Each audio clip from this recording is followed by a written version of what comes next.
মাহেশের 629 বছরের জগন্নাথ দেবের রথযাত্রা উৎসবের প্রাক্কালে পালিত হলো নবযৌবন উৎসব।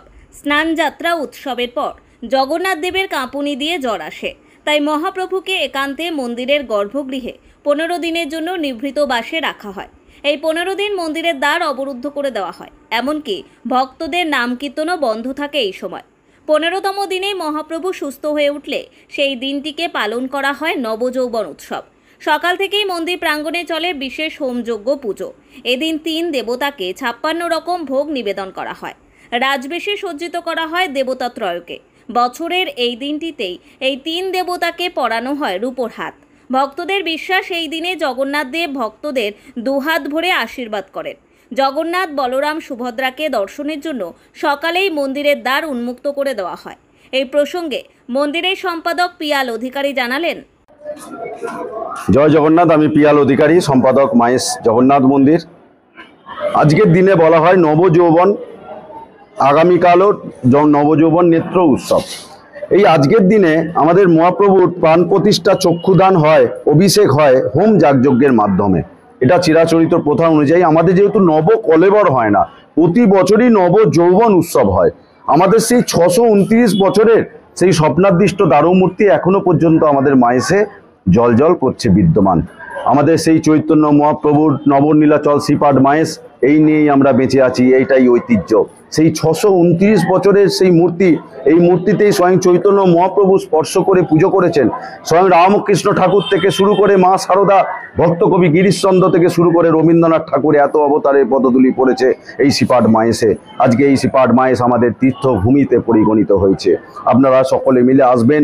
আজকের দিনে ওনাকে স্বর্ণালঙ্কারে ভূষিত করা হয়, পুষ্পমাল্যে ভূষিত করা হয়, ওনাকে বাজু পরিয়ে দেওয়া হয়, কানপাশা পরিয়ে দেওয়া হয়, হাত পরিয়ে দেওয়া হয় এবং সোনার মুকুট পরিয়ে দেওয়া হয় এবং ওনাকে সুন্দরভাবে শৃঙ্গার করানো হয় এবং বিভিন্ন ভক্তগণেরা আসেন, ওনাকে মিষ্টান্ন নিবেদন করেন। আমাদের সেই গুটকে সন্দেশ এবং বালা সন্দেশ, সেই জগন্নাথ দেব বালক সেজে সেই গুটকে সন্দেশ, বালা সন্দেশ তিনি খেয়েছিলেন, সেই মিষ্টান্ন নিয়ে ওনাকে আজকে মিষ্টান্ন নিবেদন করেন। অনেক ভক্তগণেরা আসেন এবং আজকের দিনে এবং আগামীকাল আমাদের এই নবযৌবন নেত্র উৎসব চলে এবং আগামী 27শে জুন আমাদের 629তম শ্রীপাদ মাহেশের ঐতিহাসিক রথযাত্রা উৎসব আমরা মহাসমরায় পালিত করতে চলেছি।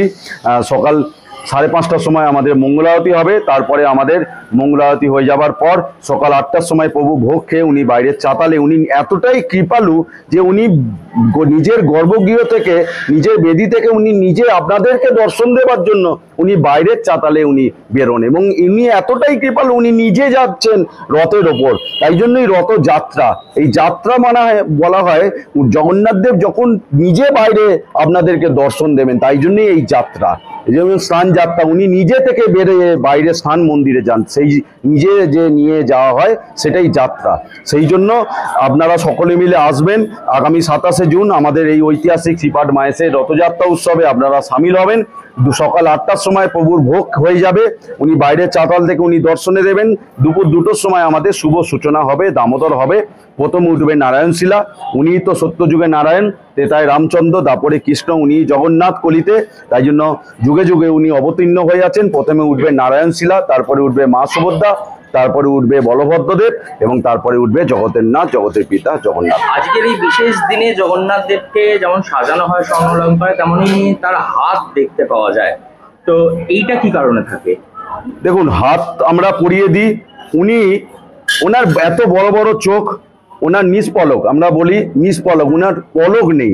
উনি সকল ভক্তদের বলা হচ্ছে যে উনি যদি একবার পলক করেন কিছুক্ষণের জন্য, কিছু ভক্তদের উনি দর্শন দিতে পারবেন না, তাই জন্য ওনার পলক নেই। অন্যান্য দেখবেন পলক আছে, কিন্তু ওনার কোনো পলক নেই। উনি তো জগতের নাথ, জগতের পিতা। ওনাকে যে হাত পরিয়ে দেওয়া হয়, উনি সকল ভক্তবৃন্দদের থেকে উনি পূজার উপকরণ গ্রহণ করেন। ওনার পা নেই, কিন্তু উনি সারা বিশ্ব ব্রহ্মাণ্ড উনি বিরাজ করেন। এইভাবেই আমরা ধরে থাকি। আপনারা সকলে মিলে আসুন। এই শ্রীপাদ মাহেশের ঐতিহাসিক শ্রীপাদ মাহেশ, এটাই তো বঙ্কিমচন্দ্রের রাধারানী উপন্যাসের মাহেশ, যে রাধারানী নামক এক বালিকা মাহেশের রথ দেখিতে গিয়া হারিয়া গেছিল। সেই যে মাহেশ, সেই নবনীলাচল চৈতন্য মহাপ্রভুর মাহেশ, আপনারা সকলে মিলে আসুন। সেই মহেশের মোট কত মহাপ্রভুকে পরিমাণে দর্শন করে। অলংকার পরানো হয়? অনেক ভরি অলংকার আছে আমাদের মহাপ্রভুর, এবং অনেক ভরি আরও অলংকার আছে। সেই অলংকার আমাদের ব্যাংকের লকারে সুরক্ষিত আছে। নবযৌবন উৎসবকে কেন্দ্র করে এদিন সকাল থেকেই মাহেশে ছিল সাজো সাজো রব। স্থানীয় ও দূর দূরান্ত থেকে ভক্তরা এদিন মন্দির প্রাঙ্গণে এসে উপস্থিত হন তাদের আরাধ্য দেবতার দর্শন করে পুজো দিয়ে মনস্কামনা পূরণের আশায়। ধূপ ধুনোর গন্ধ ও হরিনাম সংকীর্তনে মুখরিত হয়ে ওঠে মন্দির প্রাঙ্গণ। হুগলি থেকে বন্দনা ভট্টাচার্যের রিপোর্ট, নিউজ দিগন্ত বার্তা।